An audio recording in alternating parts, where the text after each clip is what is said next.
Hey guys, welcome back to the Pulling Curls podcast. Today on episode 204, we are talking about the different providers that can help you during your pregnancy and delivery. Let's untangle it. Hi, I'm Hillary, a serial overcomplicator. I'm also a nurse, mom to three, and the curly head behind Pulling Curls and the Pregnancy Nurse. This podcast aims to help us stop overcomplicating things and remember how much easier it is to keep things simple. Let's smooth out those snarls with Pregnancy and Parenting Untangled, the Pulling Curls podcast.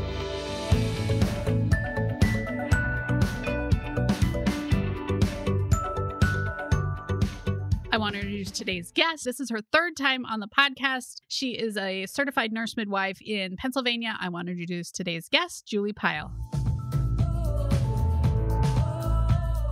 This episode of the Pulling Curls podcast, Pregnancy and Parenting Untangled, is sponsored by my free hospital bag checklist. It's the list for you if you don't want to overpack or underpack, and is created by a nurse with 20 years of labor and delivery experience. You can find it in the show notes or go to the Pregnancy Nurse and find it under resources. Scroll down and look for free resources and you'll find it right there. Hey, Julie, welcome back to the Pulling Curls podcast. Hi, Hillary. So we recorded an episode on what people are thinking during labor, and we thought while we were doing it, we should just talk about the 4 providers that could deliver your baby and just kind of the differences between them, because I think a lot of people don't understand all of them.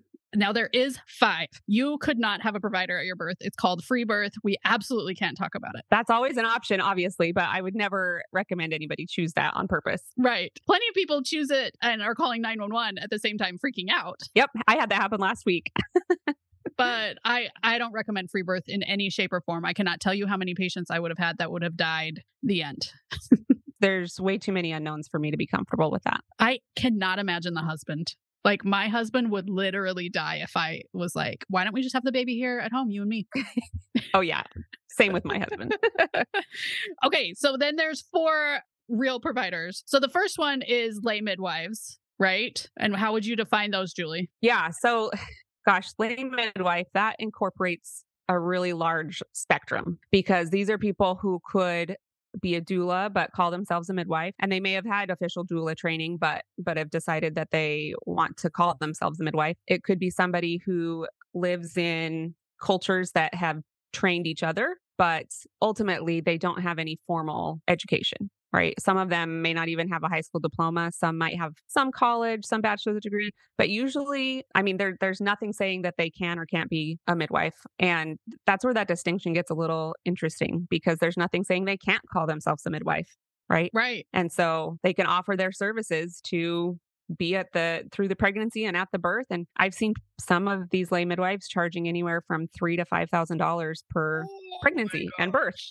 And this is for somebody not trained. Now, I do want to put a disclaimer that I absolutely value all the education and knowledge that comes from generations of people giving themselves or sharing the information with their daughters and their granddaughters, and they're helping each other through that. I think that's an incredible legacy. But at the end of the day, there's not any medical training whatsoever. Right. It's basically Ma on Little House on the Prairie. Like, she was the one that delivered babies. The doctor would come in and kind of like back her up, but he didn't really do anything.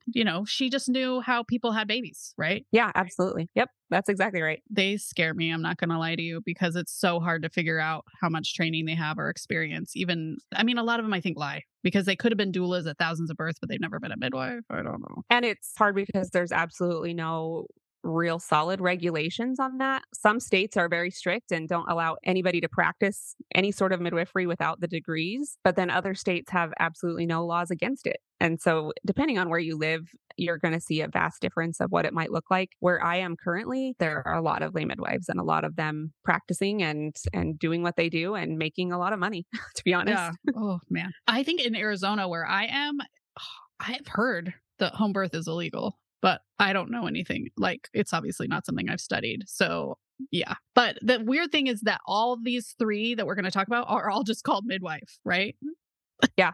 Exactly. And so unfortunately, it defaults to the patient or whoever's seeking care to say, what are your credentials? What is your training? But a lot of them won't. They're like, oh, you're a midwife. It's fine. But that's not always true. Yeah. So then there's a second type of midwife called either a certified, well, are they certified? What are they? A licensed midwife, some people call them, or a professional midwife? Yeah. CPM is what they're mostly known by, which I believe stands for certified professional midwife. Okay. They do have some formal training. A lot of times I believe it ends up being the equivalent of a bachelor's degree, but they don't have a medical degree otherwise, no nursing degree or anything, which will differentiate the other type of midwife we'll talk about. But they do have a board certification process just for that group of people. And a lot of states do actually license them. So they can be an actual licensed professional that is licensed to provide medical care. Yeah. And some states have them employed in birth centers. Most states, it is a home birth, but there are a few states that you'll find them in birth centers as well. We do have them in birth centers in Arizona. So the birth centers that I've looked around here, it says CPM, certified professional midwife. So yeah. They're licensed. And so, a licensing process at least does show you that they knew enough at the time to take the test and pass it correctly. Exactly. Right? So they've had something that is giving them the credentials that they currently have. Yeah. Yeah. And then you'd want to go more into like how much experience, how many babies have you delivered, like how often do you pass off to somebody in, the hospital, that type of thing. Right. Yep. Absolutely. Yeah. And then that brings us to our third type of midwife, which is the kind that Julie is, which is a certified nurse midwife. Yeah. Which is so close to certified professional CNM. CPM, CNM. Yeah. Right. It's so close. Yep. So I try and use that full title as much as possible because then that helps people understand like certified nurse midwife. Okay. So there's something with nursing. What is that? And they have something to think about. But so all certified nurse midwives first had their bachelor's degree in nursing and then went on to a master's degree in nursing, which is the equivalent of a nurse practitioner degree. It's the same training. It's just that ours is specialized in women's health and pregnancy. Yes. And in Arizona, you actually have to get a PhD. So they are considered a doctor. But no, I would just love to call them doctor in front of a doctor and just see them like lose their mind. But we're just moving on. But they do, for some reason now, like fairly recently, they now have to get what is basically a doctorate, which is awesome. Dumb. It's dumb. That's what I meant to say. There definitely is a tangent that in the future, probably nurse practitioners also will need a doctorate to practice. But at this point, it's most states are a master's degree. Yeah. Now, can a professional midwife give you drugs? I believe that's state dependent. Okay. So there are some states that will allow them to have like postpartum hemorrhage medications.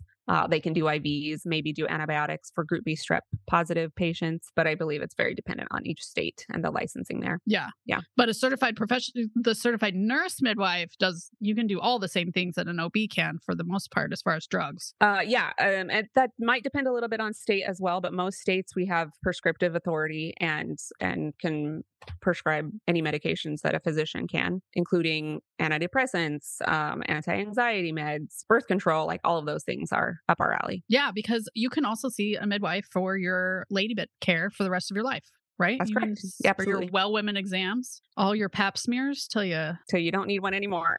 Give up your uterus. And I think it's important to mention also, because again, when people hear the term midwife, when I meet somebody in the elevator and we're talking about it, oh, you're a midwife, so you deliver babies at home in the barns. And I'm like, no, that's not how this works. 99% of certified nurse midwives practice in a hospital. So it's shocking to me that so many people think that old, stereotype of a midwife. But most of us, we're in hospitals doing things, Yeah. And what I've heard a lot is people's moms freaking out. So like I'm the pregnant person. It's my mom, the grandma of the baby is like, you can't go to a midwife because she is thinking Caroline Ingalls, right? It's just going to come to your house. Yeah, she's thinking about somebody that she's thinking doesn't have a real degree or training to take care of that person, Yeah. What are the things you can't do in the hospital? Like ours that I've practiced with couldn't do forceps. Do you have any that you're like, nope, got to hand this over to a doctor? So where I am practicing currently, I have to get extra credentialing if I want to do any vacuum assisted deliveries or repair a 3rd or 4th degree laceration. And obviously I can't do a C-section or any surgical procedures like a DNC for retained placenta, any of those things. I don't do that, but I can get Do you credentialed. assist in C-sections? I do assist in the C-section. Yeah. Surgical first assist. Yeah. You guys might not know, but you have a surgeon and then they have like a helper surgeon that's in there. So your midwife can come in the OR, which I always love because then they've got that friendly face of the midwife in the OR. It's just not as crazy as a place. I think that's really nice. Yeah. Especially for people that it's not a planned C-section, right? That now we're transitioning from opening for vaginal delivery to C-section. I can still be there. Yeah. Yeah. So that's not really very many things, all things considered. Right. Yeah. And where I'm practicing, it's very collaborative. And so we have all types of patients, a lot of high risk patients. And the way that we have implemented our practice, like I am still managing somebody that's preeclamptic. I'm still managing their insulin drip if they're, extremely diabetic, but I'm also still managing their labor and able to figure out how to get the baby here. And I'm always talking to the OB, letting them know, like, here's what we're doing. Does this sound good? Do you want to change anything? But at the same time, like they can still have that midwifery perspective on the birth part of it. Yeah. And a lot of times the doctor who was like covering the midwives would just come in and say, hey, I'm Dr. So-and-so. If for some reason you need to see me, I'll come see you, but I hope to not see you.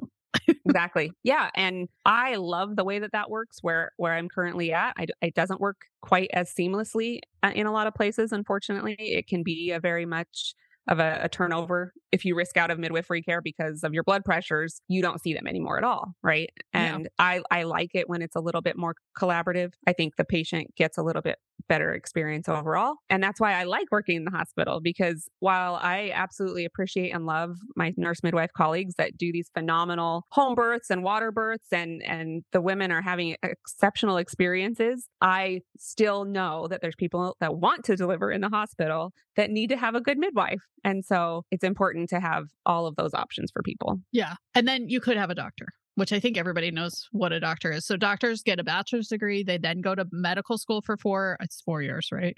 3 years? 4 years. 4 years. And then they go into residency for 4 years. And then they may do a post-residency on something like, I think they call it a fellowship, right? Yeah. And some of them end up becoming maternal fetal medicine or a perinatologist, which means that then they're a super high risk OB. There are other options for them, but they do have a lot of school. And then they have that residency where they just, like in residency, they just deliver thousands of babies. Thousands of babies, tons of C-sections, tons of surgeries. And they get really good at that. They're experts in the more abnormal or high risk, where as a nurse midwife, I can really focus and be really good at normal labor. Yeah. Yeah. I love it. All right. Thanks for coming on, Julie. I think that helped explain to everybody like the different providers that could deliver your baby so that people understand it. And when their mom comes up and says, no, you can't have a midwife, they can come back with, no, she's pretty much the same as a doctor, just cooler. Yeah. That's more awesome. Thanks, Julie. Thanks, Hillary.